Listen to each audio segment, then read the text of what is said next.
Welcome back to the Joy of Belonging. I'm so happy you've joined us today.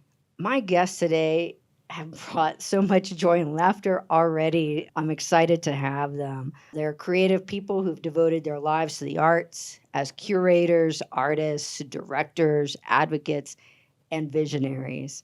Gretchen Dietrich is the Marcia and John Price Executive Director of the Utah Museum of Fine Arts and has dedicated much of her professional life to art museums.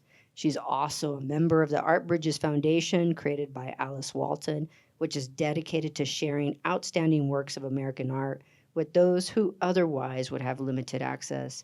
And she's the former executive director of the Utah Museums Association. But Gretchen also has a wealth of experiences and roles at several museums across the country, including the Wadsworth Atheneum in Hartford, the Isabella Stewart Gardner in Boston, and the Philadelphia Museum of Art.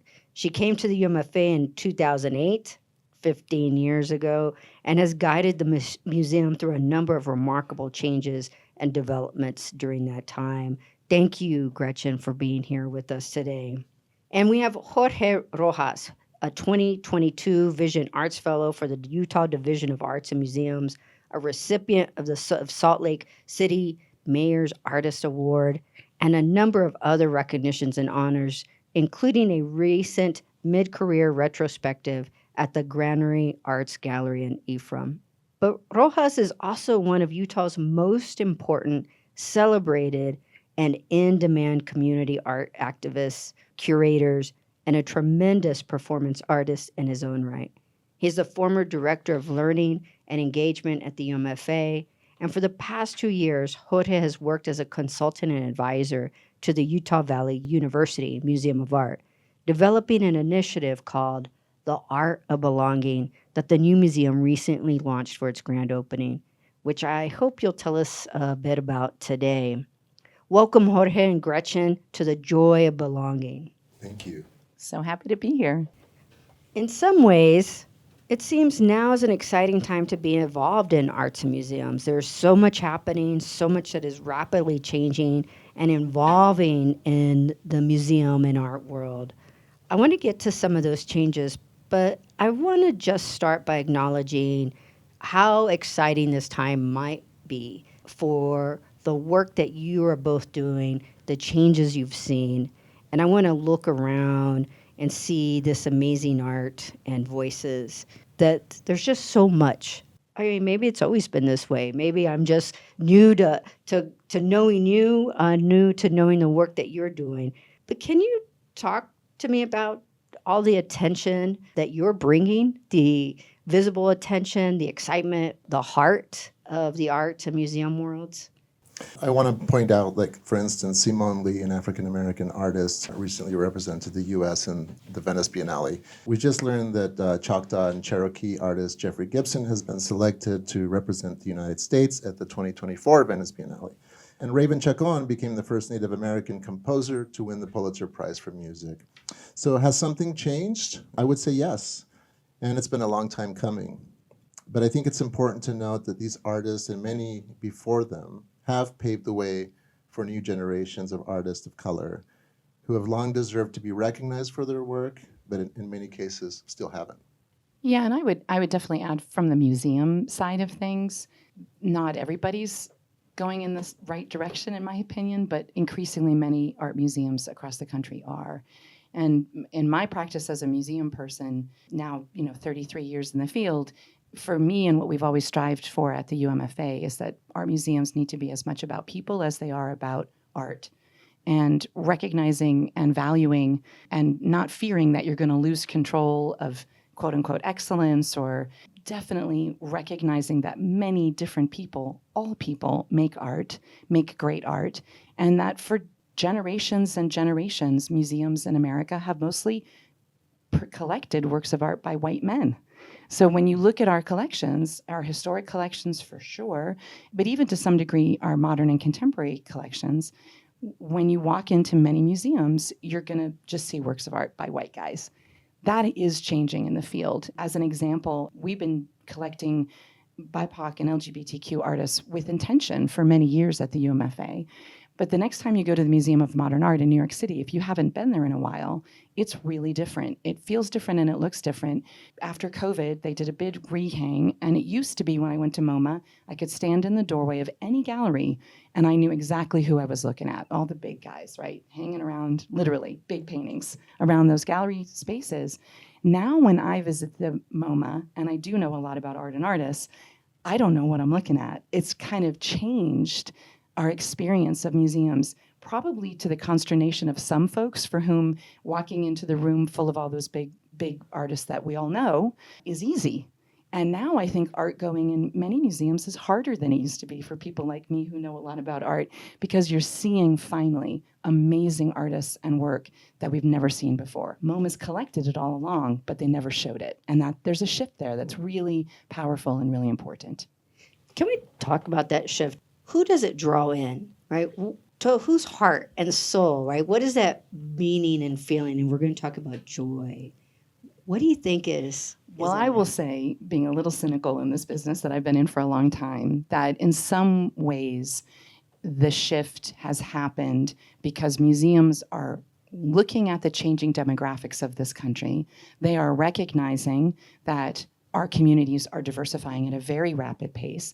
And I think they're sort of recognizing that our museums need to make sense and resonate and be valuable and relevant to many different kinds of people, and that shift and that change is happening. So if a museum wants to be relevant, and we talk about this at the, in our board meetings at the UMFA, if we want to be a wonderful museum, not 2 years from now, but 20 years from now, it really does require a new way of thinking about who we collect, who we exhibit, what kinds of programs we do. So there is a bit of that going on, but straight up, I know when people come to the museum and they see works of art created by others who come from where they come from or speak the language that they speak at home, that is really powerful and very joyful and very, very important, and it's good for all of us. Jorge, you have been in that process of developing an initiative for the launch of the new UVU Art Museum located in the Bastian family mansion. And that must be a beautiful space. But instead of putting together a sort of standard art show for the occasion, one as, Gretchen has, sort of style around the fanfare, publicity for the organization, speaking to one audience, you helped organize and curate these beautiful exhibits highlighting the community with Polynesian and Indigenous and Latino and Native American and Black artists and artists from the LGBT community. And there's all kinds of art from folks we don't get to see in museums. And then you called the show The Art of Belonging. This is part of a series of amazing shows and performances that have gone on for several months at the UVU Museum, correct? Yes, that's correct. I love Cole Arthur Riley's definition of belonging. She refers to them as spaces where we have the freedom to question, doubt, and change our minds without our status of belonging being at risk. I was hired to help the museum come up with an initiative that they could launch their new museum on, and that could serve as a model for their museum moving forward to better serve all the communities and represent that they are meant to serve. The fact that the UVU Museum of Art was asking these questions is something to celebrate. The Art of Belonging initiative is really a collaboration between the Museum of Art, their leadership and staff, Artes de Mexico and Utah's director, Fanny Guadalupe Blauer, and the community. The goal of the Art of Belonging initiative is to create a space for reflection, interpretation, and dialogue of who we are as individuals and as a collective society. Through the examination in the Art of Belonging, we explore what it is to belong from the perspective of our BIPOC community. I need to say that much of my education and experience in thinking about the role of museums and shifting museums into places of belonging is really due to my mentor and friend, Gretchen Dietrich. So I just want to give a shout out to her. I had the best mentor teachers and the whole staff at the UMFA who were who taught me how to do this work for 6 years. I can assure you the love is mutual. You two, you work together. We did. I had my eye on him for a long time and wanted to bring him into the UMFA, and I succeeded for 6 years. We did really good work together, but he's a wonderful human being. Thank you. Can you tell me why it was so important for you to do this show with UVU? So we talked a lot about how do you launch a museum that's in a really wealthy environment, this mansion, right? Melanie Bastian donated her beautiful home to UVU Museum. They understood that museums haven't historically always been the most welcoming places, or always, like Gretchen pointed out earlier, representing all the different cultures in the community. And so they came to Fanny Blauer and I, and they said, listen, we could really use your help on this. This is what you all do for museums and for communities. How do we come out of the gate? Because we have an incredible opportunity for a new museum to come out of the gate and say, we value diversity. We value all the different communities who have contributed to the racial strength and beauty of the state. So that's how we came up with the Art of Belonging. It has a number of pieces, but I would say one of the main pieces I want to highlight is the Art of Belonging. It's a juried, statewide call for BIPOC artists. We basically convinced the museum that it was in their best interest to come out of the gate with a bold statement saying we value multiculturality. We want everyone in the state and in this community to feel like they belong. And so we're going to do what every other museum around the world is trying to do right now and just say we're going to show people artists of color and artists from the LGBTQ community and artists who are just historically have not been represented. So yeah, it was amazing. We have an exhibition of over 40 artists with over like 55 works of art and all across media, all asking the question, what does it mean to belong? What does it mean to not belong? Who belongs in museums? And who gets to make those determinations? And I'll just add, it's extra powerful and important, I think, that this museum that Jorge has been working with, as well as the Utah Museum of Fine Arts, we are university art museums.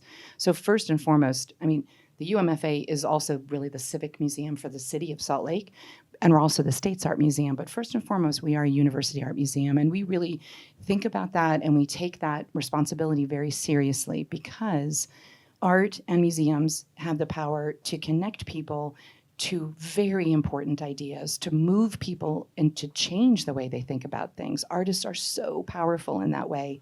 Even art that's made thousands of years ago as stuff that's come out of the studio yesterday, right?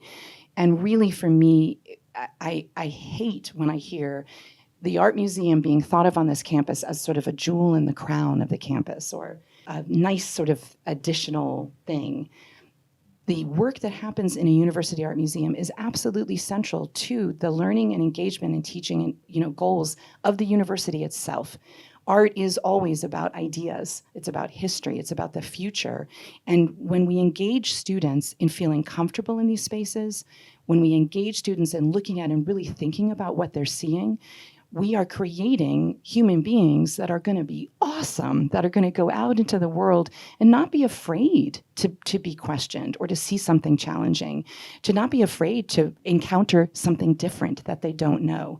So for me, the work of the Art Museum at UVU, up in Logan, at BYU, our museum, you name it, we are really about opening minds and hearts to new ways of thinking and being that will make the world a better place, period. So, Gretchen, this brings me to, I thought that when Jorge, as you acknowledged Gretchen's role in your own, in your own heart space, right, of who you are today, that you're so kind and generous in inviting the board and inviting the division in to help think about, to inform how you think about audience, right? With whom will this resonate? How do we ensure that we have people who are connecting? I think of the quote where you said somewhere, the real magic of the museum is not just the art that sits there, but the interactions that people have with the art and what they learn about them. So this being part of a recipe, an ingredient, what we might call an accelerant that sparks something in others, a passion, a memory, a sensation, or joy. What is that joy for the UMFA? And Jorge, I'm going to ask you that piece as well in terms of the response that you're seeing with the belonging, the launch of the UVU museum. I think lots of different feelings happen for people when they're engaging with works of art, right? And joy is certainly, I hope, at the top of the list. But I think the joy, certainly I hear people talk a lot about how art should be beautiful. I don't agree. Art should be connected to ideas, and art should be connected to the human experience in ways that we all can identify and see and hold up. And for me, maybe the joy, I think, comes in many different ways within the art museum. Maybe the joy might come for a visitor who didn't expect to feel welcome. who walked in the front door and with a little trepidation or a little nervousness about this place isn't for me. My family doesn't come to this place. But they're welcomed at the front desk by, our staff who are so amazing. And they're made to feel that we're really glad that they chose to come to the museum today. That's how we think about it. There's nothing worse in the world than an empty art museum. I like them when they're chock full of people.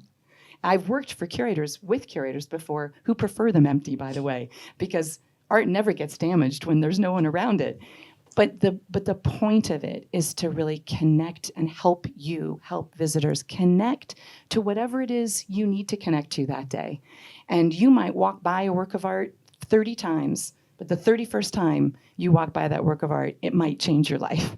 So we really try to encourage people to recognize they have everything they need already to have a wonderful, joyful experience at the art museum. Just come over, have a cup of coffee, bring someone you love, come on your own, and just wander the galleries and connect to 5,000 years of human history and just let that happen. That's a beautiful, beautiful thing.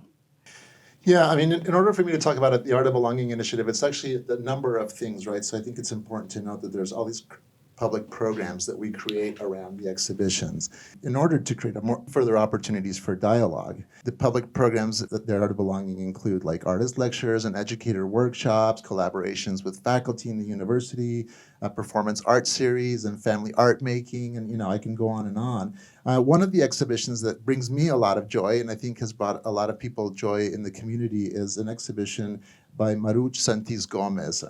Her exhibition is called Beliefs of Our Forebears. Maruch was born in the village of Cruston in Chamula in the highlands of Chiapas, Mexico. And she's a photographer, she's a weaver, she's a textile designer, she's a farmer. She identifies as from the ethnic group of Tzotzil Maya.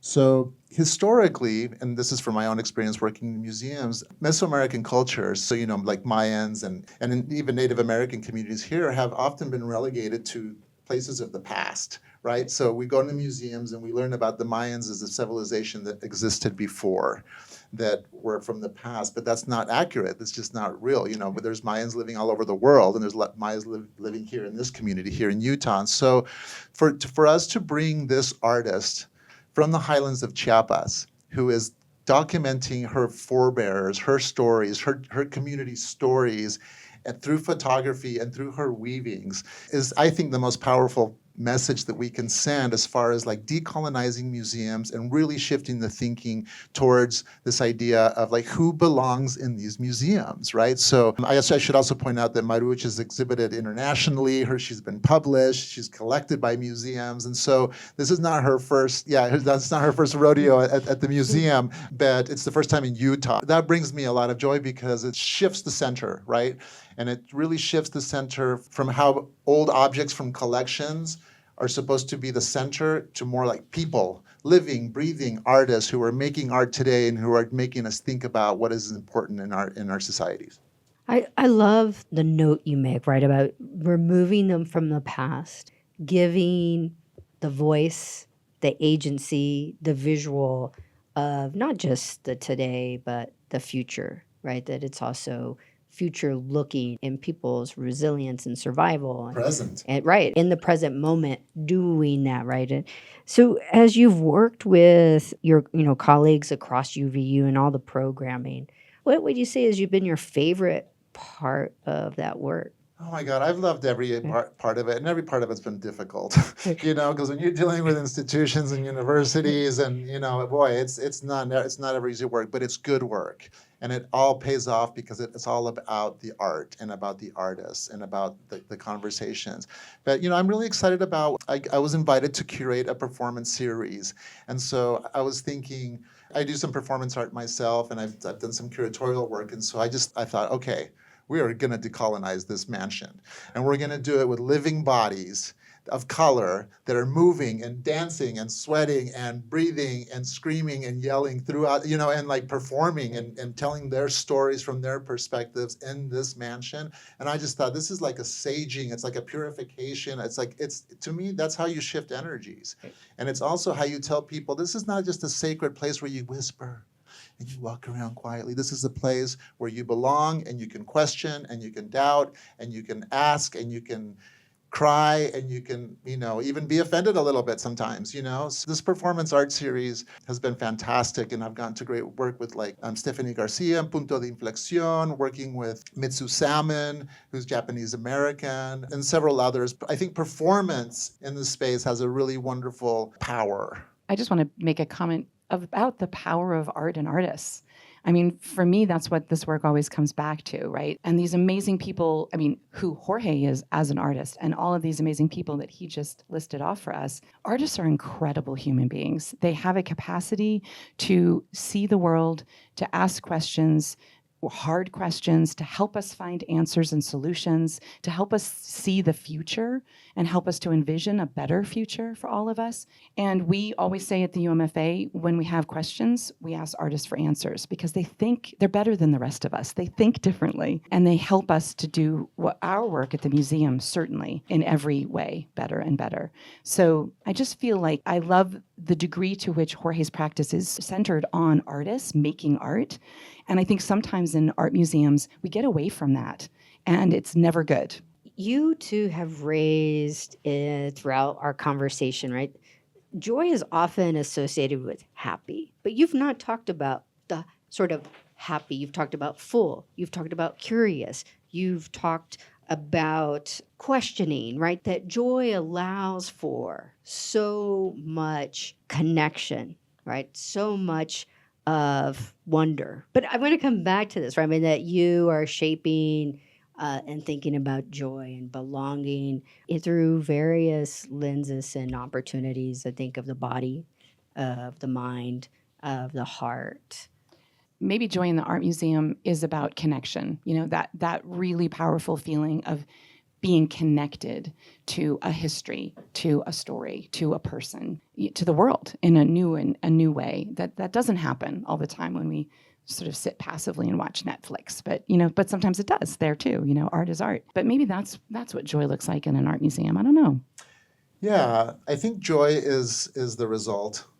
It's not necessarily the thing, right? So I've been thinking a lot philosophically for a few years now about belonging, and a question that keeps coming back in my mind that I think needs to be asked is belonging a human right? Is it a privilege, or both? And I think the easy answer is that belonging should be a human right? We should all feel like we belong. But we know that historically that hasn't been the case. And if we look at the history of this country, for instance, and any other colonized nation, we know that assimilation was the price for many to belong, right? So whether it be Italians, Mexicans, Native Americans, Jews, Asians, African, it was required that we let go of our own culture, of our own language, of our own traditions, our clothing, our music, our food, our religions, just to name a few things. And so I think, bringing it back to the joy of belonging, I think it's really important that we talk about the complexities of belonging. And I think that that's what art does. And I think that that's where the joy ultimately comes from, is that we're having a conversation about it, where before we weren't even having a conversation about it. Belonging is an opportunity to reach across the table to someone that has completely different political views and saying, can we all just agree that we all have the right to belong? And that, maybe you don't believe in Black Lives Matter or what this or that, but can we just all agree that we all have a right to belong, and how do we do that? So I think it's an incredibly powerful concept that can actually break down those barriers that are so prominent right now in our nation, and that it's just an incredible opportunity. It's a really kind of like the special magic sauce that I think breaks across all those barriers. So to me, there's joy in that. What greater joy is there than recognizing that we all have this in common? As we come to a close, I want to say thank you in advance for giving me much to think about as well, getting me more excited about being in both the spaces that you are curating and leading. I want to leave with this question. What gets you excited about the future of your worlds? I'll say in the art museum world, what gets me excited is this turn towards thinking as much about people as we do about art, and recognizing and holding up and valuing those personal interactions that our visitors have in the museum, in thinking about our work and finding, as Jorge just said so beautifully, insisting upon finding new ways of working and different ways of working, because we know that the ways that I've learned and the ways that we've done it has not been what it needs to be. That is really exciting. And I think we need to continue to push because the status quo is strong. It pulls you back to doing things the way you've always done them before. And it takes extra work and extra time and extra energy. But that's where the work is going. I really believe in art and museums, and I believe the future is bright, but we got to keep working. I'm excited and I would say hopeful and even joyful that the art world and museums are evolving and working towards becoming better places that are more welcoming, inclusive, equitable, where all people, regardless of race, can feel welcome. I'm joyful that UVU Museum of Art just launched their new museum with an initiative titled The Art of Belonging. I'm joyful that UMOCA has for years now developed a program called Out Loud, which is an artistic platform for LGBTQ plus voices in Utah. I'm joyful that the UMFA has partnered with Artes de Mexico in Utah to reimagine their Mesoamerican gallery. This is a long-term collaboration, and it's all about bringing in Latino communities to help them think about how to shift that Mesoamerican gallery to something that feels more of present. What do those things represent for us today? There's a lot to be joyful about. There's a lot to be hopeful about. Sometimes it doesn't feel like it, but there is progress. I guess the last thing I'll say is ultimately the only way that these changes can happen is when the institutions, museums, universities, corporations, all do the work of looking at themselves and how they're going to shift those systems of power. I think that has to be said because there is no progress unless the institution does that deep, hard work of taking a look at their systems of power. Well, thank you both for sharing your very precious time with me today. It has been a wonderful start to my day. Thank you. And I just want to say thank you for what you do on this campus and in this community. We're grateful for you, and we love working with you, Mary Ann. Thanks for all you and your amazing team do. Thank you, Mary Ann. It's an honor to be here and with Gretchen. My privilege. Thank you very much.